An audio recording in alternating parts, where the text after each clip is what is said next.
Ignition sequence start.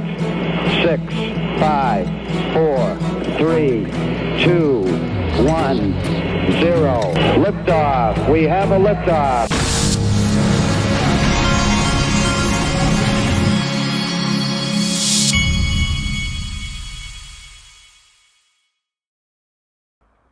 Hey everybody, this is the Digital Asset Investor, and something that has not been, after the Ripple lawsuit ending yesterday, the ticket sales have surged for XRP Las Vegas. So go to xrplasvegas.com, but there's something that you don't know. You do know that XRP Las Vegas is the largest XRP conference in the world. What you didn't know, which is true now, XRP this year is going to be the largest developer builder conference for XRP in the world. And you know why? Because not only are there a lot of developers and builders coming, but Dom Kwok and Phil Kwok from Easy A are going to be there. And I was just told, I don't think it's been talked about yet, but Brad Combs, who runs XRP Las Vegas, told me that these guys from Easy A are going to be, I don't know what they're going to call it, but it's going to basically be where, my understanding is, where builders and developers are going, there will be a room where they can present for a chance to win $25,000. And I don't know if they're going to call it a hackathon, but this is what these guys did, and they're doing at Toronto. They're doing an Easy A Consensus Toronto hackathon. They're going to do something, I don't know if they're going to call it a hackathon, but they're going to do something similar at XRP Las Vegas. And these guys, my understanding is that these guys will have this on their website. Their website is easya.io. And so there will be a chance for builders and developers to win $25,000 there at XRP Las Vegas. That is huge. Now, prices are, everything's kind of flat right now. It's kind of boring. Now, there's several clips that I don't think I showed yesterday.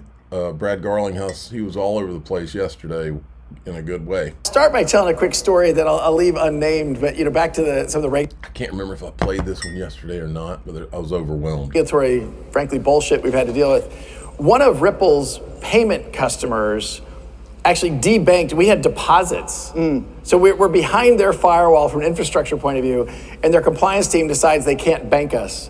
During this past administration, we got debanked, which you're kind of like, oh my God, this has got to be, you got to be kidding me. I remember it. But look, I think that there will be different strokes for different folks. We are seeing some tier one banks lean into custody as because they have customers and they see the direction of tokenization of real world assets, the need to have a scalable, robust custody solution. For some customers, that is the entree point, and that's one of the reasons why we bought this company a couple of years ago, almost 2 years ago. Others, look, they are fundamentally more of a payments infrastructure play, right? I mean, certainly around remittances and some of the payment providers. And again, U.S. payment providers have not been as proactive around some of these technologies. And I think that may unlock now. So I know it's maybe an inadequate answer in some ways, and I'm not answering the question. I just think it's going to depend upon the type of bank. Some banks think of themselves more as around the custody side of the world. But I do think one of the fascinating things, and I think Sergey on stage earlier was referencing, stablecoin legislation, I think, is close. I have heard from some tier one banks that they may issue their own US dollar stablecoin. And that'll be fun. Okay, and then he was on Bloomberg yesterday too. If you think about the next forefront of stablecoins, now that the US is getting toward clarity, what's possible? Well, I think we're underestimating how big that might get. Today that market's about $230 billion. So I think some smart people think that may go up 10x in the next 5 years. I think that's probably right. I mean, the two leading players in Tether as well as USDC are both, I think, poised to do well in that market. Ripple launched our own stablecoin at the end of last year. That's already ahead of our own internal forecasts in terms of where we are at this point in the year. Still, we're small, but the goal is by the end of the year for RLUSD, Ripple's stablecoin, to be one of the top 5 in the market by the end of the year. And I think the whole market's going to grow dramatically over this year. So what does it take you to get there? Who are you pairing up with? Are you creating some financial partnerships in order to make RLUSD more of a household name. Yeah, for sure. I mean, even today we had more listings go live for RLUSD on some global crypto exchanges. Anytime you do something new, it takes a minute for that kind of, if the pun of the ripple effect of seeing how that plays out. And so we're seeing that happen in real time. So I'm really pleased. Again, as I said, we're ahead of our Q1 forecasts of where we expected to be. So we feel really good about that progress. All righty. And then here he is talking about IPO. Is an IPO, frankly, in your future now? We talk so much about the potential for the XRP token to be wrapped in an ETF. That is a method of listing. Right. So is listing possible now for you for Ripple? Well, it's certainly something that is possible. The United States SEC under Gensler was so hostile to this industry. I mean, ironically, they approved the S1 from Coinbase and then sued them for doing the things they said they were doing. So this SEC, fortunately, is going to be, I think, very constructive and positive for this industry. So I think that's available. And I think the company's at a stage where we could consider that. That being said, it isn't a huge priority. I think most companies are going public. Raising capital is something that is high on their radar. We have been in a very fortunate position to be able to grow the business organically. We're also, frankly, more proactive in looking at acquisitions. This is an industry that finally is going to be able to thrive in the United States, the largest economy in the world. And I think the industry is still underestimating the shift from the headwinds to the tailwinds. That's going to make a bigger difference than people think. And finally, the U.S. market is really unlocked. So it sounds like what you're saying, acquisitions are almost more of a priority now than an IPO for you. So then what would you be looking for to buy, and how big are you willing to go? Well, I'm not going to name names, but look, Ripple at its core is a blockchain infrastructure company. We sell our technologies to business, primarily financial institutions, and we'll look at other things that are blockchain infrastructure companies. I think there will be consolidation this year. There's a lot of excitement about some of the changes, and we will lean into that for sure. All righty. And then here's a clip where he's talking about XRP ETFs. Why do you think XRP wasn't specifically named in the executive order for the digital asset stockpile? Well, so XRP was named by the president on Truth Social. He posted something saying that there should be other tokens, that there's going to be a Bitcoin strategic reserve and then a crypto stockpile that would include things like XRP. Days later, the executive order didn't include it. Why was that? I don't know what specifically was in the executive order. My understanding is there's going to be a Bitcoin strategic reserve. There'll be a crypto stockpile representing other cryptos. And I would expect that will include XRP. Look, at the end of the day, I think the stark contrast is in the Biden administration, we couldn't get a meeting with people at the White House.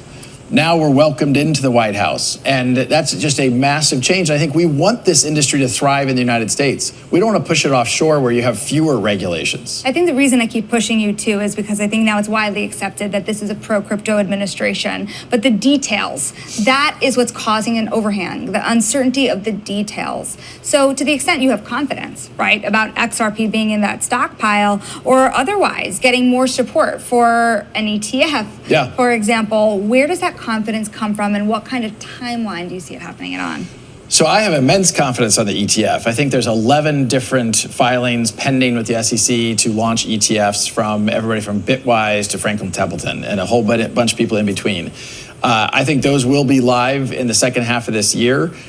We have seen, even outside the United States, you have live ETPs. And at a time when a lot of outflows are exiting some of the crypto ETFs, you're seeing inflows into XRP. And I think that's because you had this false negative pressure from the SEC. This kind of, like I keep telling you, you have not had a real market yet.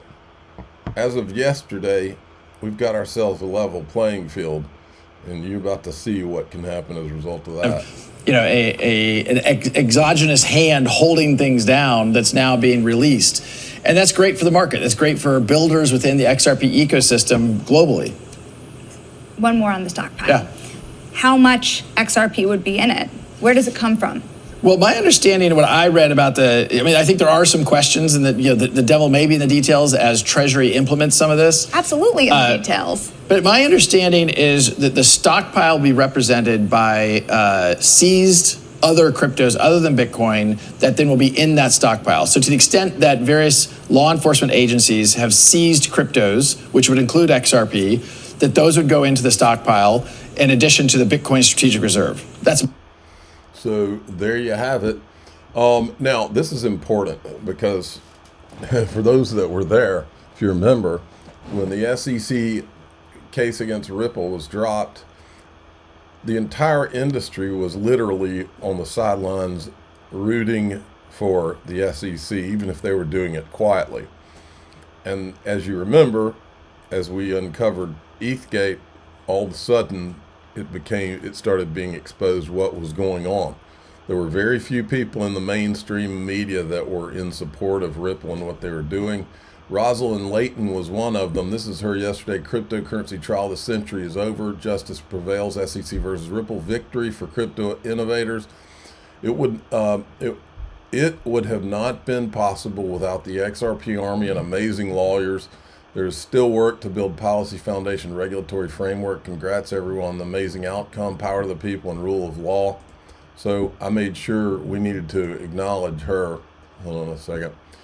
I think it's very important to recognize people like Rosalind Layton. She was one of the few truth tellers in the major media outlets on the SEC versus Ripple case when even the crypto industry was rooting against Ripple before they realized they would be targeted next.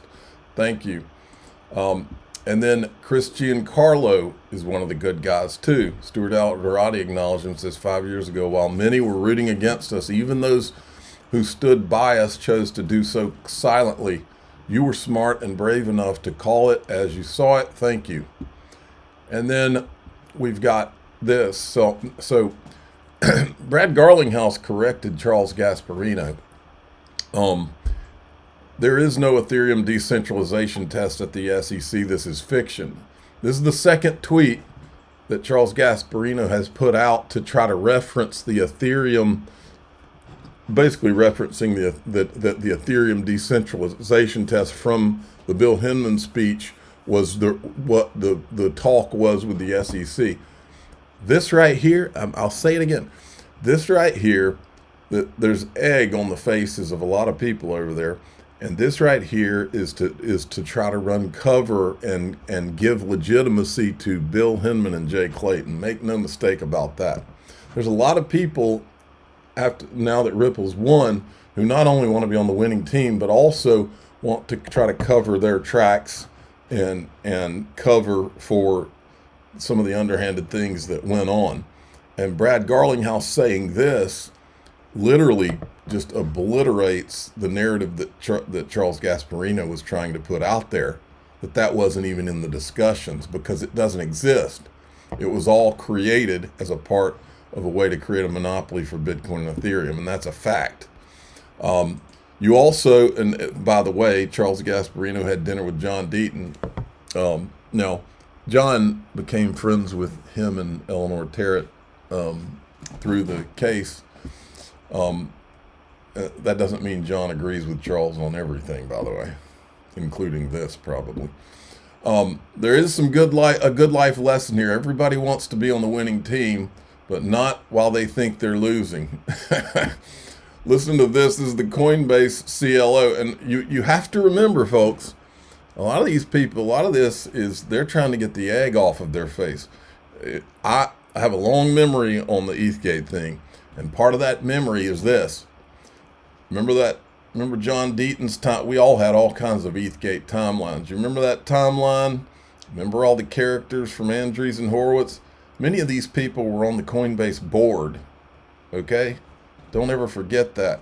And Coinbase dropping XRP immediately was not the only thing Coinbase ever did.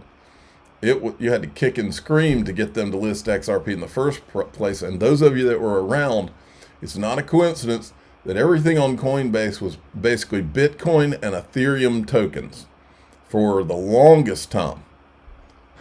And at the same time, on their board were many of the people, or at least 1 to 3 of the people who were in that ETHgate timeline.